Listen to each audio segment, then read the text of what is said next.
Hello. आप सभी लोग कैसे हैं? मैं तो बिल्कुल ठीक हूँ।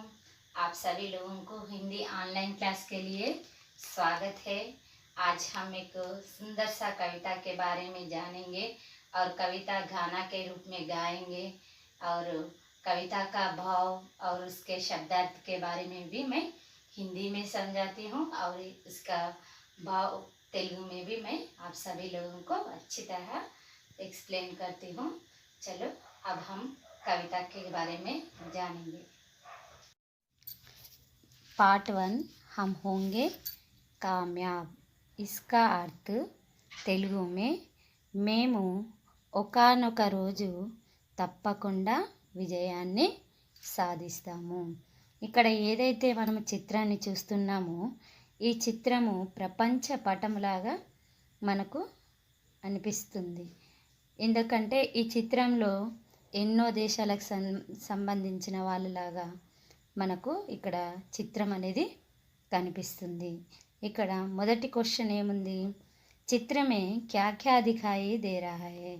సో సింపుల్గా మనం రాసుకోవాలంటే దీనికి ఆన్సరు ఏమని రాయాలంటే ఈ చిత్రంలో మనకు ప్రపంచ పటము కనిపిస్తుంది. ఎందుకంటే ఇక్కడ చాలా వివిధ రకాల వారు మనకి ఇక్కడ కనిపిస్తున్నారు కాబట్టి మనము అంటే వివిధ దేశాలకు చెందిన వాళ్ళు ఉన్నారని దీని అర్థము. అందుకే మనం సింపుల్గా చిత్రమే విశ్వ का मानचित्र दिखाई दे रहा है. वे क्या कर रहे हैं. दूसरा प्रश्न, वे क्या कर रहे हैं అంటే వారు ఏమి చేస్తున్నారు. సింపుల్గా రాయాలంటే మనం ఏం రాయాలి? వాళ్ళు ఏం చేస్తున్నారని రాద్దాము. वे कुछ ना कुछ पाने के लिए कोशिश कर रहे हैं. पाने के लिए అంటే వారు ఏదో ఒకటి సాధించడానికి ప్రయత్నము చేస్తున్నారని అర్థం. థర్డ్ క్వశ్చన్, तीसरा प्रश्न, वे एक दूसरे से क्या कह रहे होंगे అంటే వారు ఒకరి గురించి ఒకరు ఏమి మాట్లాడుకుంటున్నారని అర్థం. వాళ్ళు చేయబోయే పని గురించి, వారి విజయం గురించి వారు మాట్లాడుకుంటున్నారు. కింద చూడండి ఒకసారి. ఛాత్రంకే లియే సూచనాయి అంటే ఇవి ఎవరికి సలహాలు అంటే ఛాత్ర అంటే ఎవరు? విద్యార్థి. సో ఇక్కడ విద్యార్థికి సూచనాయ అంటే సలహా అని చెప్పాను. సూచనాయ అంటే సూచనలు. అంటే ఫస్ట్ మనం మొదటగా సూచనలను వినాలి, సూచనలు చదవాలి, వాటిని అనుసరించాలి అన్నమాట. ఫస్ట్ ఏముందనింది? పాఠకే చిత్ర దేఖి అంటే పాఠంలో ఉన్న చిత్రం అంటే ఆ పటముని అక్కడ ఉన్న గీసిన ఆ పటాన్ని చూడండి అని అర్థం. చిత్రకే ఆధార్ పర్ కల్పన కీజియే. కల్పన అంటే ఊహించుకోండి. అక్కడ మనకు ఆ చిత్రం దేనికి సంబంధించింది, అక్కడ వాళ్ళు ఏం చేస్తున్నారు, ఇవన్నీ కూడా మనము మాత్రమే ఊహించుకోవాలి. పాఠ్ మే క్యా బతాయా గయా హోగా, వాటిని ఊహించుకొని మనకు ఆ పాఠంలో వారు మనకి ఏమి చూపించబోతున్నారనేది తెలుసుకోవాలి. వాటిని మనమే అర్థం చేసుకోవాలి. సెకండ్ పాయింట్, పాఠ్ పढ़िए నయే శబ్ద और వాక్య రేఖాంకిత్ కీజియే. అంటే మనము ఎప్పుడైనా పాఠం చదువుతామనుకోండి, అక్కడ మనకు కొన్ని కొత్త కొత్త పదాలన్నిటి వస్తూ ఉంటాయి. ఆ పదాలను వెంటనే మనం ఏం చేయాలి? రేఖాంకిత అంటే ఆ పదం కింద మనము వాటిని అండర్లైన్ చేసేయాలి.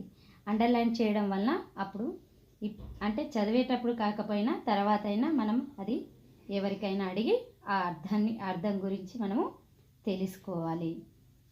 थर्ड, नए शब्द और वाक्यों के बारे में मित्रों से चर्चा कीजिए. మనము ఇంతకుముందు తెలుసుకున్నాం ఏమని? సెకండ్ పాయింట్లో మనకు కొత్త పదాలు ఎప్పుడైతే కనబడ్డాయో వాటి కింద అండర్లైన్ చేయాలని మనం తెలుసుకున్నాం కదా. థర్డ్ పాయింట్లో ఆ ఏవైతే కొత్త పదాలు ఉన్నాయో, ఆ వాక్యాలు ఉన్నాయో వాటి గురించి మనము మన ఫ్రెండ్స్తో చర్చించాలి. ఫోర్త్ పాయింట్, నయే శబ్దంకి అర్థ శబ్దకోశ్ మే ఢూంఢియే. శబ్దార్థాలు ఉంటాయి కదా, మనకు కొన్ని టెక్స్ట్ బుక్ చివరన కూడా ఒక 2 పేజీలో ఉంటాయి.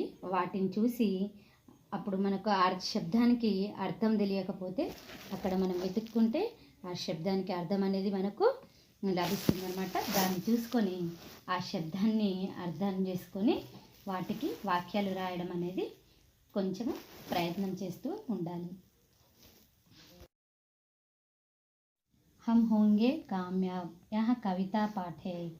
इस पाठ में 2 कवि रहते हैं, एक मूल कवि, दूसरा अनुवाद कवि. मूल कवि का नाम Charles Albert टिंडले.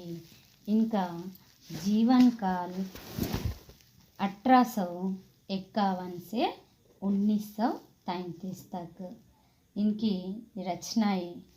Rachna new songs of paradise. मूल कवि చార్లెస్ అల్బర్ట్ టిండిలీ. వీరి జీవనకాలము 1851 నుండి 1933. అంటే వీరు జన్మించింది 1851, వీరు మరణించింది 1933. వీరి రచనలు న్యూ సాంగ్స్ ఆఫ్ పారడైజ్. వీరు ఇంగ్లీష్ కవి. వీరు ఇంగ్లీష్లో వి షల్ ఓవర్కమ్ అనే పోయంను హిందీలో హమ్ హోంగే కామ్యాబ్ కవితా రూపంలో రచించడం జరిగింది. అంటే ఈ కవితకు మూల కవి చార్లెస్ అల్బర్ట్ టిండిలీ. దీన్ని ఇంగ్లీష్లో నుండి హిందీలో అనువాదించిన కవి గురించి మనం ఆ అనువాద కవి గురించి తెలుసుకుందాము. హిందీలో అనువాదించిన ప్రముఖ కవి అనువాదకు చూడండి గిరిజా కుమార్ మాథుర్. జీవన్ కాల్ 1919 से 1994 तक. रचनाएं मैं वक्त के हूँ सामने. इनका पुरस्कार साहित्य अकादमी पुरस्कार. अनुवादक कवि कदा గిరిజా కుమార్ మాథుర్. వీరి జీవనకాలము 1919 నుండి 1994. అంటే వీరి జన్మము 1919, వీరి మరణము 1994లో వీరు మరణించారు. రచనలు మై వక్త్కే హూ సామ్నే. వీరి పురస్కారము సాహిత్య అకాడమీ పురస్కారము. ఇప్పుడు మనము కవిత, చాలా చక్కని అందమైన కవిత గురించి మాట్లాడదాము, పాడుకుందాము. हम होंगे कामयाब यह कविता पाठ है. इस पाठ में 2 कवि रहते हैं, एक मूल कवि, दूसरा अनुवाद कवि. मूल कवि का नाम चार्ल्स अल्बर्ट टिंडले. इनका जीवन काल 1851 से 1933 तक. इनकी रचना न्यू सॉन्ग्स ऑफ पैराडाइज. मूल कवि చార్లెస్ అల్బర్ట్ టిండిలీ. వీరి జీవనకాలము 1851 నుండి 1933. అంటే వీరు జన్మించింది 1851, వీరు మరణించింది 1933. వీరి రచనలు న్యూ సాంగ్స్ ఆఫ్ పారడైజ్. వీరు ఇంగ్లీష్ కవి. వీరు ఇంగ్లీష్లో వి షల్ ఓవర్కమ్ అనే పోయంను హిందీలో హమ్ హోంగే కామ్యాబ్ కవితా రూపంలో రచించడం జరిగింది. అంటే ఈ కవితకు మూల కవి చార్లెస్ అల్బర్ట్ టిండిలీ. దీన్ని ఇంగ్లీష్లో నుండి హిందీలో అనువాదించిన కవి గురించి మనం ఆ అనువాద కవి గురించి తెలుసుకుందాము. హిందీలో అనువాదించిన ప్రముఖ కవి అనువాదకు చూడండి గిరిజా కుమార్ మాథుర్. జీవన్ కాల్ 1919 से 1994 तक. रचनाएं मैं वक्त के हूँ सामने. इनका पुरस्कार साहित्य अकादमी पुरस्कार. अनुवादक कवि कदा గిరిజా కుమార్ మాథుర్. వీరి జీవనకాలము 1919 నుండి 1994. అంటే వీరి జన్మము 1919, వీరి మరణము 1994లో వీరు మరణించారు. రచనలు మై వక్త్ కే హూ సామ్నే. వీరి పురస్కారము సాహిత్య అకాడమీ పురస్కారము. ఇప్పుడు మనము కవిత, చాలా చక్కని అందమైన కవిత గురించి మాట్లాడదాము, పాడుకుందాము. होंगे कामयाब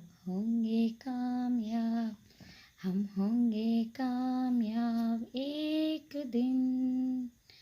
हो मन में है विश्वास, पूरा है विश्वास. हम होंगे कामयाब एक दिन. होंगे कामयाब हम होंगे कामयाब एक दिन. होगी शांति चारों ओर, होगी शांति चारों ओर, होगी शांति चारों ओर एक दिन. हो मन में है विश्वास, पूरा है विश्वास. होगी शांति चारों ओर एक दिन. होंगे कामयाब हम होंगे कामयाब एक दिन. हम चलेंगे साथ साथ, डाल हाथों में हाथ. हम चलेंगे साथ साथ एक दिन. हो मन में है विश्वास, पूरा है विश्वास. हम चलेंगे साथ साथ एक दिन. होंगे कामयाब हम होंगे कामयाब एक दिन. नहीं डर किसी का आज, नहीं डर किसी का आज, नहीं डर किसी का आज एक दिन. हो मन में है विश्वास, पूरा है विश्वास. नहीं डर किसी का आज एक दिन. हम होंगे कामयाब हम होंगे कामयाब एक दिन. होंगे कामयाब होंगे బికమ్ అయ్యేదము, కామయాబ్ సక్సెస్ విజయము, ఏక్ దిన్ అంటే వన్ డే ఒకరోజు, విశ్వాస్ ట్రస్ట్ నమ్మకం, పూరా అంటే మొత్తము టోటల్. సో ఇప్పుడు దీని పద్యం యొక్క తెలుగులో భావం తెలుసుకుందాం. होंगे कामयाब हम होंगे कामयाब एक दिन. हो मन में है विश्वास, पूरा है विश्वास. हम होंगे कामयाब एक दिन అంటే ఎప్పుడైనా మనం ఏదో ఒక రోజు తప్పకుండా విజయాన్ని సాధిస్తాం. అంటే మనము ఎప్పుడైతే మన మనసులో విశ్వాసం అంటే నమ్మకము, పట్టుదల ఇవి మనలో స్ట్రాంగ్గా ఉంటే మనం ఏ పని చేసినా ఈరోజు కాకపోయినా ఏదో ఒక రోజున తప్పకుండా మనము విజయాన్ని సాధిస్తాము. होगी शांति चारों ओर, होगी शांति चारों ओर, होगी शांति चारों ओर एक दिन. हो मन में है विश्वास, पूरा है विश्वास. होगी शांति चारों ओर एक दिन. ఇందులో హార్డ్ వర్డ్స్ మనకి ఏవైనా ఉన్నాయా అంటే ఆల్రెడీ మనకు హోగి వచ్చేసింది, విశ్వాస్ వచ్చేసింది, పూరా వచ్చేసింది, ఏక్ దిన్. మనం ఫస్ట్ పోయంలో వాటి యొక్క మీనింగ్ తెలుసుకున్నాం.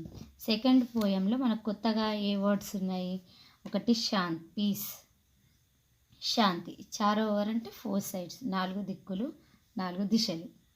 సో ఇప్పుడు ఈ పద్యం యొక్క భావము తెలుగులో తెలుసుకుందాం. మనం ప్రపంచంలో 4 దిక్కుల్లో కూడా ఏ మూలకు వెళ్ళినా సరే మనము శాంతియుతంగా ఉంటామని ఈ పద్యం యొక్క భావము. हम चलेंगे साथ साथ, डाल हाथों में हाथ. हम चलेंगे साथ साथ एक दिन, हो मन में है विश्वास, पूरा है विश्वास, हम చలేంగే సాత్ సాత్ ఏక్ దిన్. ఇక్కడ కూడా మనకు సాత్ అంటే ఏంటి, విత్తో, హాత్ అంటే హ్యాండ్. ఇక్కడ కూడా మనకు కొత్త పదాలు ఇక్కడ 2 ఇవ్వడం జరిగింది. ఇప్పుడు ఈ ఈ పద్యం యొక్క భావము తెలుగులో తెలుసుకుందాం. అందరూ కలిసిమెలిసి స్నేహభావంతో, సోదర భావంతో, అన్ని మతాల వారు కలిసి ఐకమత్యంగా నడుస్తామని అర్థము. నహీ డర్ కిసీ కా ఆజ్, నహీ డర్ కిసీ కా ఆజ్, నహీ డర్ కిసీ కా ఆజ్ ఏక్ దిన్, हो मन में है विश्वास, पूरा है विश्वास, नहीं डर किसी का आज एक दिन. ఎవరి భయం కూడా లేదు, ఎందుకంటే మనము ఏదో ఒక రోజు తప్పకుండా విజయాన్ని పొందుతాము అనే నమ్మకం మన మనసులో ఎప్పుడైతే స్ట్రాంగ్గా ఉంటుందో మన మనసులో ఎటువంటి భయము ఉండనవసరం లేదు. ఈరోజు మనము ఓడిపోయినా సరే ఏదో ఒక రోజు తప్పకుండా మనము విజయాన్ని సాధిస్తామని ఈ పోయం యొక్క అర్థము.